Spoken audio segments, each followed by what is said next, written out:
Missed you guys. Welcome back to O'Malley's Market Minute.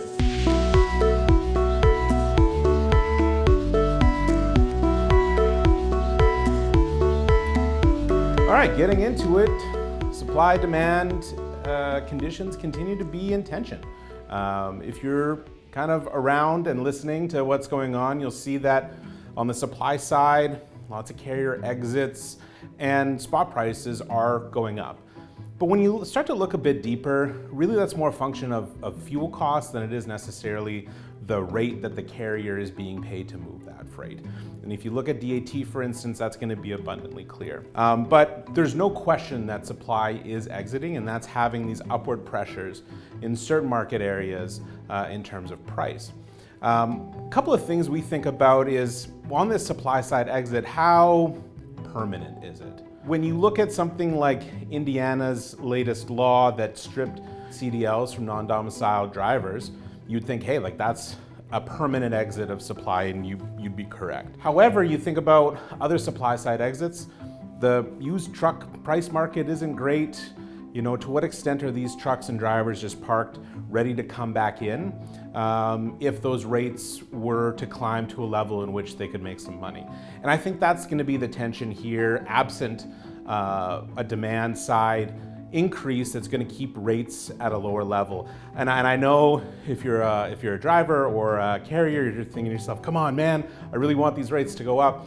And I think there's some truth in that when it relates to the actual cost of trucking. I think the other reality we're going to have to contend with on this supply side resurgence is the fact that rates haven't been sustainable relative to the cost of trucking for a very long time. Now, shippers can ride that out, play the market. The market dynamics are going to do what the market dynamics are going to do. I think some shippers, though, are leaning into this idea of what the value proposition to use specific brokers or carriers are, and coming to prices that are sustainable for everybody involved. I think you're going to see more and more of that as this demand side continues to lag the supply side contraction, because I'm just not of the belief that there's going to be enough rapid, permanent supply side exit to rocket those rates up.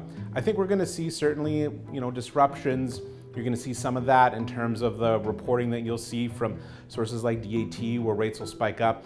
But the long-term sustainability of that is still going to be dependent heavily on where we are in the demand cycle. Now, I think it's also worth talking about fuel prices. When we're filming this, the geopolitical situation a bit uncertain.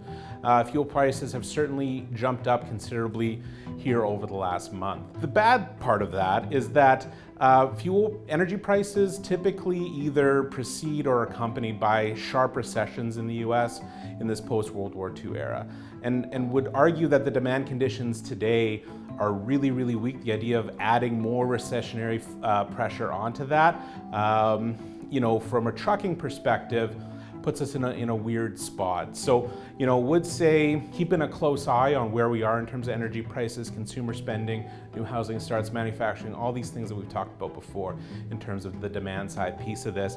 But something to keep in the back of your mind as you're considering this, the economy already isn't in a great spot. The idea of adding further recessionary pressures onto it are just going to have more and more of a knock-on impact in terms of freight rates, notwithstanding the supply side stuff that we talked about before. Anyways, thank you so much. We'll see you next time. If you're a driver on the road, please be safe, and thank you for what you do.